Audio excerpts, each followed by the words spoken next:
नमस्कार, स्वागत है आप सभी का। समीक्षा अधिकारी सहायक समीक्षा अधिकारी के लिए सामान्य हिंदी एवं शब्द ज्ञान की श्रृंखला में मॉक टेस्ट में आज ये 17वां मॉक टेस्ट है, जिसमें हम लोग बहुत ही महत्वपूर्ण प्रश्नों को पूरी व्याख्या के साथ हल करने जा रहे हैं। आगे बढ़ने से पहले मैं आपको बता दूं कि अगर आप समीक्षा अधिकारी परीक्षा की तैयारी कर रहे हैं तो आप हमारे द्वारा चलाए जा रहे कोर्स से जुड़कर तैयारी कर सकते हैं और एक बेहतर तैयारी कर सकते हैं, जिसमें आप जो है सफल होने के चांसेस जो है कई गुना बढ़ जाएंगे। तो इसमें आपको जो है बिल्कुल सिलेबस और पैटर्न के आधार पर वीडियो लेक्चर सभी सेगमेंट्स के उन पर आधारित पीडीएफ नोट्स और टेस्ट सीरीज प्रोवाइड की जाती है। साथ ही में आपको टेलीग्राम के माध्यम से जो है मार्गदर्शन और बाकी ज़रूरी जो एक्टिविटीज़ हैं वो कराई जाती हैं। तो अगर आप जुड़ना चाहते हैं तो ROARO फाउंडेशन कोर्स लिखकर इस व्हाट्सएप नंबर पर भेज दीजिए। आपको जो है रिप्लाई में सभी जो है बातें, यानी ये क्या प्रोसीजर है जुड़ने का, ये सब आपको बता दिया जाएगा। चलिए शुरुआत करते हैं। पहला प्रश्न आज का देखते हैं। पहला प्रश्न है, निम्नलिखित युग्मों में से कौन सा सही सुमेलित नहीं है। हमेशा अगर नकारात्मक प्रश्न हो तो नहीं को जरूर मार्क कर लीजिए। जैसे असत्य है तो असत्य को मार्क कर लीजिए, तो उससे क्या होता है, आप क्वेश्चन में कभी गलती नहीं करेंगे। तो सारे युग्मों को देखिए कि कौन सा सुमेलित नहीं है। तद्भव साचा होता है, इसका सच्चक होता है, बिल्कुल ठीक है। अखरोट का अखछोट होता है, ये भी ठीक है। चूल्हा का चुल्ली होता है, ये भी ठीक है। मूछ का जो है मूछ इस तरह से नहीं लिखा जाता। मूछ का जो है तत्सम शब्द क्या होता है, श्रमश्रु होता है, ये बिल्कुल सही है। तो इसको ध्यान रखिएगा। अगला प्रश्न देखेंगे। एक तत्सम शब्द है, इसमें से एक ही शब्द तत्सम है, बाकी सभी जो है तद्भव हैं। तो तत्सम वाला शब्द इसमें से कौन सा है, आप देखिए। नारियल, किवाड़ और साखी, ये सभी जो है तद्भव हैं। तत्सम शब्द है हमारा वृक्क। वृक्क जो है किसका तद्भव होता है, इसका तद्भव भेड़िया होता है। अगला प्रश्न, कौन सा युग्म तत्सम की दृष्टि से अशुद्ध है। यानी यहाँ पर तद्भव तत्सम के जोड़े नहीं दिए। हमेशा प्रश्न को बिल्कुल उस अच्छे से पढ़िए, 2 बार पढ़िए, तब जो है हल करिए। यहाँ पर जो है युग्म दिए हैं तत्सम शब्दों के। यहाँ पर तद्भव और तत्सम आपस में कंपेयर आपको नहीं करने हैं या उसकी सही जोड़ी नहीं बनानी है। यानी कौन सा युग्म ऐसा है जिसमें सारे दोनों ही शब्द जो है तत्सम नहीं है, ये आपको बताना है। तो प्रश्न आप समझ गए होंगे, तो इसका उत्तर भी देख लीजिए आप। जो है कंकती और कटहरा, कंकती तो ठीक है, ये तत्सम है, लेकिन कटहरा जो है तद्भव शब्द है, तो ये जो है हमारा अशुद्ध है युग्म। अब जो है इसका पहला शब्द जो है वो कंकती यानी कंघी होता है, और कटहरा का जो है तत्सम क्या होता है, काष्ठगृह होता है। अगला प्रश्न, निम्नलिखित में से कौन सा एक तत्सम शब्द नहीं है।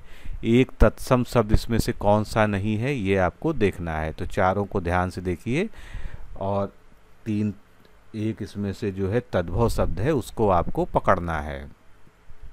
तो इसमें से तद्भव आपका हो जाएगा पीढ़ी, डी ऑप्शन करेक्ट होगा। बाकी ये सभी जो है क्या है, तत्सम शब्द हैं। तो पीढ़ी एक तद्भव है और इसका तत्सम पीठिका होता है। इसी तरह से आलस्य, गोपाल, चटिका, तीनों ही तत्सम है। आलस्य का जो है अगर हमको तद्भव लिखना हो तो आलस लिखेंगे। गोपाल का ग्वाल होता है, और चटिका का क्या होता है, चिड़िया होता है। अगला प्रश्न देखेंगे। निम्नलिखित में से हींग का सही तत्सम शब्द कौन सा है। तो हींग को तत्सम में क्या कहते हैं, ये आपको देखना, हिंगू कहते हैं। एक ए ऑप्शन इसका बिल्कुल करेक्ट होगा। संदंसिका, ये किसका तत्सम है। तो संदंसिका जो है किसका तत्सम शब्द है, ध्यान से देखिए। लगभग मिलते जुलते शब्द दिए गए हैं आपको कंफ्यूज करने के लिए। ये सणसी का तत्सम शब्द होता है। संदंसिका जो है सणसी का तत्सम है। और एक विकल्प आपका था सरसों, तो सरसों का अगर हम तत्सम शब्द देखेंगे तो क्या होगा, शर्षप, इस तरह से लिखा जाएगा। अगला प्रश्न देखेंगे। ज्योत्सना की शुद्ध वर्तनी इसमें से क्या होगी। कई बार पूछा जाता है और काफ़ी कंफ्यूजिंग है, क्योंकि इसमें एक विशेषता है कि आधा ता और आधा सा दोनों ही एक साथ आता है। तो सी ऑप्शन इसके पहचान के लिए याद रखिए कि आधा ता और आधा ता शा एक साथ आता है, वही वाला जो है ज्योत्सना सही होता है वही उसकी शुद्ध वर्तनी है। अगला प्रश्न देखेंगे, शुद्ध अशुद्ध शब्दों के जोड़े दिए हैं, तो इसको आपस में हमको मिलान करना है। बहुत ही आसान भी है क्योंकि इसमें ज़्यादा आपको विकल्प में भटकने की आवश्यकता नहीं पड़ेगी। व्यापित का जो है शुद्ध शब्द क्या होगा? व्याप्त होगा। अंताक्षरी कैसे लिखते हैं सही? अंत्याक्षरी। उत्ग्रीव की जगह सही शब्द क्या होता है? उद्ग्रीव होता है। और वर्तन की जगह बर्तन शब्द सही होता है। तो इस तरह से हमारा उत्तर इसमें से कौन सा सही हो गया? डी ऑप्शन सही हो गया। और ये जो है सारे सही जोड़े आपके सामने दिए हैं, एक बार आप इसको फिर से पढ़ सकते हैं। अगला प्रश्न देखेंगे, निम्नलिखित शुद्ध अशुद्ध वर्तनी वाले शब्द युग्मों में एक गलत कौन सा है? अब देखिए इसमें से गलत कौन सा है? भ्राताग्रण का भ्रातृग्रण बिल्कुल ठीक है। राज ऋषि का राजर्षि ये भी ठीक है। विद्युल्ता का जो है विद्युल्ता इस तरह से सही लिखा जाता है, ये भी ठीक है। नवाब का नबाब ये गलत दिया है। एक्चुअल में होना क्या चाहिए? जो अशुद्ध में दिया है यानी जो नवाब है वो सही होना चाहिए। नबाब जो है अशुद्ध वर्तनी वाला शब्द है। अगला प्रश्न, वर्तनी की दृष्टि से कौन सा शब्द इसमें से शुद्ध है? ध्यान से देखिए, थोड़ा सा ट्रिकी क्वेश्चन है क्योंकि इसमें आपको लग रहा होगा कि सभी सही हैं। तो इसमें से कौन सा गलत है ये आपको देखना है, सॉरी कौन सा सही है ये आपको देखना है। तो इसमें से जो है शुद्ध शब्द है निश्चेष्ट, बाकी जो है सभी गलत हैं। कैसे गलत हैं ये हम देख लेते हैं। तो एक एक करके मिलान करते हैं। समुज्ज्वल कैसे लिखा जाता है? समुज्ज्वल जो है इस प्रकार से सही लिखा जाता है। अनुवादित जो शब्द है अशुद्ध है, उसकी जगह अनुदित शब्द का प्रयोग होता है। ऐषणा में जो है ऐषणा इस तरह से लिखा जाएगा। और निश्चेष्ट जो है इस प्रकार से सही लिखा जाएगा। तो ये जो है आपका सही युग्म हो गया शब्दों के।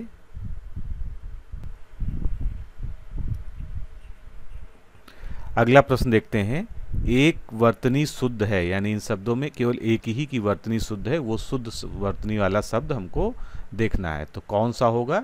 ध्यान से देखेंगे तो डी ऑप्शन आपका करेक्ट है, उच्च श्रृंखल। ये वर्तनी की दृष्टि से बिल्कुल ठीक है। बाकी में जो गलतियां हैं वो देखते हैं। कैलाश में देखिए सा का जो है अशुद्धि है। यथेष्ट टा की जगह क्या होना चाहिए? ठा की जगह टा होना चाहिए। महात्म्य इस तरह से लिखा जाता है यानी आधा ता और आधा मा इसमें आता है। उच्छृंखल तो सही ही दिया था प्रश्न में, ये देखिए इस तरह से ये सही लिखा ही हुआ है। अब हम अगला प्रश्न देखते हैं 12 नंबर। इसमें से कौन सा एक वाक्य शुद्ध है? शुद्ध वाला वाक्य आपको देखना है। तो अशुद्धियाँ आप पकड़ पाएंगे तभी आप शुद्ध वाले को समझ पाएंगे। तो चलिए देखें एक एक करके। पिताजी सकुशल पूर्वक यहाँ पहुँच गए हैं। सकुशल में भी से आ रहा है, पूर्वक भी आ रहा है। तो कुशल पूर्वक हो सकता है या सकुशल हो सकता है, दोनों एक साथ नहीं हो सकता। तो पहला तो आपने रिजेक्ट कर दिया, ये गलत है। हल्का सा हवा का झोंका आया, तो हल्का सा हवा का की जगह क्या होना चाहिए? हवा का हल्का सा झोंका आया है। तो यहाँ पदक्रम संबंधी गलती आपको मिल गई। चलिए सी को चेक करते हैं। शत्रु पर गोले और तोपों से आक्रमण कर दिया गया, तो गोले की जगह क्या होना चाहिए? गोलों होना चाहिए, तब ये शुद्ध होता। तो लास्ट वाक्य शुद्ध है। एक गाय, दो घोड़े और एक बकरी मैदान में चर रही हैं। जो क्रिया है वो अंतिम कर्ता के अनुसार यहाँ पर निर्धारित हो रही है, जो बिल्कुल ठीक है। तो जो गलतियाँ थी वो हमने डिस्कस कर ही लिया जो है। अगला प्रश्न देखेंगे, उद्दत का विलोम शब्द क्या है? उद्दत का विलोम शब्द, उद्दत के कई सारे विलोम होते हैं, तो देखते हैं। अनुद्दत, विनम्र, विनीत, ये तीनों ही जो है उद्दत के विलोम शब्द होते हैं। इसके अलावा सौम्य भी इसका एक विलोम शब्द होता है। सौम्य, विनीत, अनुद्दत और विनत, ये सभी जो है उद्दत के विलोम शब्द हैं। अगला प्रश्न, असीम का विलोम शब्द क्या है? असीम मतलब जिसकी कोई सीमा ना हो, वो असीम हो गया। तो इसका विलोम क्या हो गया? ससीम, जो सीमा के साथ में हो। तो ये जो है असीम का ससीम हो गया। अगला प्रश्न, शब्द और विलोम के युग्म दिए हैं, इनमें से देखना है कि कौन से युग्म गलत हैं। तो ये देखते हैं, इति का अथ बिल्कुल ठीक है, सामीप्य का पार्थक्य, सौम का उग्रे ठीक है। तो सभी युग्म इसमें सही दिए हैं, कोई भी इसमें गलती नहीं है। अगला प्रश्न, आगामी का विलोम शब्द है। आगामी मतलब आने वाला, और विगत मतलब जो बीत चुका है। तो आगामी का विलोम क्या हो जाएगा? विगत हो जाएगा। बी ऑप्शन यहाँ पर बिल्कुल ठीक है। कृपण, कृपण आप जानते हैं क्या होता है? कंजूस। तो कृपण का विलोम इसमें से क्या है? कृपण का विलोम है इसमें से दाता, जो दान देता है उसको हम दाता कहते हैं। तो सी ऑप्शन यहाँ पर करेक्ट हो गया।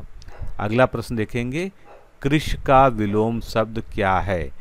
कृशकाय यानी जो है जो बहुत पतला दुबला जो होता है, और पुष्ट जो है जो, तो उसका उल्टा हो जाएगा पुष्ट, यानी कि जो है जो हष्ट पुष्ट हो। तो कृश का विलोम पुष्ट, ये सबसे उपयुक्त है। अगला प्रश्न, सातों महाद्वीप, ये एक संख्यावाचक विशेषण है, इसमें प्रयोग हुआ है।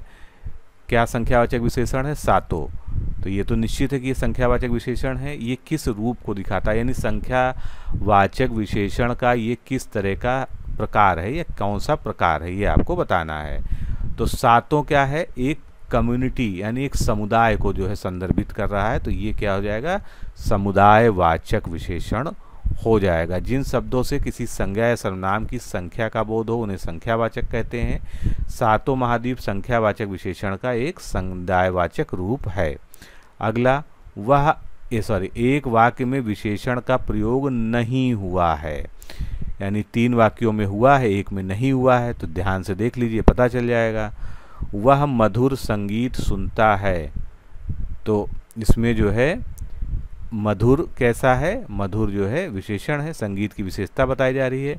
रमेश तेज दौड़ता है। कैसे दौड़ता है? दौड़ने की विशेषता है तेज। वह लड़की गायिका है। तो यहाँ पर जो है लड़की की विशेषता वह शब्द बता रहा है, ये भी हो जाएगा। ठीक है। उसके बाद वह सन्यासी है। अब यहाँ पर जो है किसी विशेषण का प्रयोग नहीं हुआ है। यहाँ पर वह जो है एक सर्वनाम की तरह से प्रयोग हुआ। अगर यहाँ पर होता वह व्यक्ति सन्यासी है, तो क्या होता? व्यक्ति की विशेषता बताता सर्वनाम वह, तो ये एक सार्वनामिक विशेषण का रूप ले लेता। लेकिन जो है यहाँ पर, इसीलिए हमारा ए ऑप्शन सही है, क्योंकि यहाँ पर जो है वह एक सर्वनाम की तरह से प्रयोग हुआ है। तो इसमें कोई विशेषण नहीं प्रयुक्त हुआ है। अगला प्रश्न, निम्नलिखित में से एक विशेषण शब्द है। कौन सा विशेषण शब्द है, ये आपको देखना है। बाकी जो है विशेष्य हैं, एक विशेषण है। तो विशेषण है अभिषिक्त। अभिषिक्त किससे बनता है? विशेष से, अभिषेक से। बाकी के बारे में जान लेते हैं। तो अभिषेक से अभिषिक्त बन गया, अतृप्ति से अतृप्त बन गया, आकर्षण से आकृष्ट बन गया, आयु से आयुष्मान बन गया। चलिए अगला देखते हैं, निम्नलिखित युग्मों में से विशेष विशेषण की दृष्टि से गलत कौन सा है। अब यहाँ पर देखिएगा, पहला शब्द विशेष होना चाहिए, दूसरा विशेषण होना चाहिए, तभी जो है ये युग्म सार्थक होगा। तो कौन सा सही नहीं है ये आपको बताना है। तो यहाँ पर जो सही नहीं है वो है गारहस्थ का गृहस्थ। एक्चुअल में क्या हो गया, ये उल्टा लिख गया है। अगर गृहस्थ पहले होता, गारहस्थ बाद में होता, यानी गृहस्थ विशेष्य होता और विशेषण होता गारहस्थ, तो जो है बिल्कुल सही होता। अब बाकी युग्म तो बिल्कुल ठीक दिए थे। निम्नलिखित में से एक विशेष शब्द है, इसमें से विशेष्य कौन सा है? बाकी सभी विशेषण है, सुनहला विशेषण है, पौरुषेय विशेषण है, स्त्रैण विशेषण है, स्मृति जो है एक विशेष्य है। स्मृति का विशेषण क्या होता है? स्मृत होता है। अब सुनहला जो विशेषण है इसका जो है विशेष क्या होगा? सोना का सुनहला हो जाएगा, पुरुष का पौरुषेय हो जाएगा, तो ये जो है, और स्त्री का स्त्रैण हो जाएगा। अगला प्रश्न, निम्नलिखित में कौन एक गुणवाचक विशेषण नहीं है? इसमें से गुणवाचक विशेषण नहीं है वो आपको बताना है। तो कौन सा नहीं है गुणवाचक विशेषण? इसमें से थोड़ा सा गुणवाचक नहीं है। क्यों? क्योंकि ये तो जो है परिमाण बता रहा है, मापतौल बता रहा है, तो ये जो है गुण नहीं बता रहा है। और किस प्रकार का ये परिमाणवाचक हो जाएगा? अनिश्चित परिमाणवाचक, क्योंकि यहाँ पर आपको थोड़ा सा से ये जानकारी नहीं हो रही है कि किसी चीज़ की मात्रा कितनी है। अगला प्रश्न, अनायत किस वाक्यांश हेतु एक शब्द है? तो अनायत का जो है क्या अर्थ निकलेगा यहाँ पर, जो अभी तक बस में ना हुआ हो, वो उसके लिए एक शब्द है अनायत। जीने की प्रबल इच्छा के लिए एक शब्द कौन सा प्रयोग किया जाता है, जीने की प्रबल इच्छा के लिए एक शब्द प्रयोग होता है जिजीविषा। सी ऑप्शन यहाँ पर बिल्कुल करेक्ट है। नेक्स्ट क्वेश्चन देखेंगे, जिसे बुलाया ना गया हो, यहाँ पर वाक्यांश और एक शब्द दिए, कौन सा सुमेलित नहीं है ये बताना है। तो जिसे बुलाया ना गया हो अनाहुत ठीक दिया हुआ है, जिसका निवारण ना हो सके अनिवार्य बिल्कुल ठीक दिया हुआ है, जो व्याकरण जानता है वो व्याकरण कहलाता है ये भी ठीक है, जिसने प्रतिष्ठा प्राप्त की है वो प्रतिष्ठित नहीं होता है, वो क्या होता है, वो लब्ध प्रतिष्ठित होता है। अगला प्रश्न, कानून का रूप देने के लिए प्रस्तुत किया गया कोई प्रस्ताव या मसौदा, जैसा कि जो है विधायिका में, संसद में, विधानसभा में, विधान भवन में प्रस्तुत होता है, तो उसको हम क्या कहते हैं, उसको हम विधेयक कहते हैं। जब वो जो है कानून बन जाता है तो वो अधिनियम की श्रेणी में आ जाता है। अगला, तो इस तरह से प्रस्ताव या मसौदा जो होता है विधेयक कहलाता है। हरावल ये शब्द है, इसके लिए उचित वाक्यांश नीचे से आपको तय करना है कि कौन सा होगा। तो सेना का वह भाग जो सबसे आगे चलता है, युद्ध में सबसे आगे रहता है, उसको हरावल कहा जाता है। अगला प्रश्न, सृजन करने की इच्छा, इसके लिए एक शब्द क्या है, सृजनात्मक, श्रीसृच्छा, श्रीसृच्छ या सृजनात्मता मत्मा, क्या होगा इसमें से सही, इसमें से सही शब्द है आपका श्रीसृच्छा। बी ऑप्शन बिल्कुल यहाँ पर करेक्ट होगा। तो दोस्तों इस तरह से आज के इस लेक्चर में हमने प्रश्नों को, 30 प्रश्नों को पूरे व्याख्या के साथ देखा। अगर आप सीरीज को लगातार फॉलो नहीं कर रहे हैं तो निश्चित रूप से आपको उसको फॉलो करना चाहिए, क्योंकि इससे आपके एग्ज़ाम में बहुत सारे प्रश्न आपको मिलने की संभावनाएं बनेंगी। आज के लिए इतना ही। नमस्कार, धन्यवाद।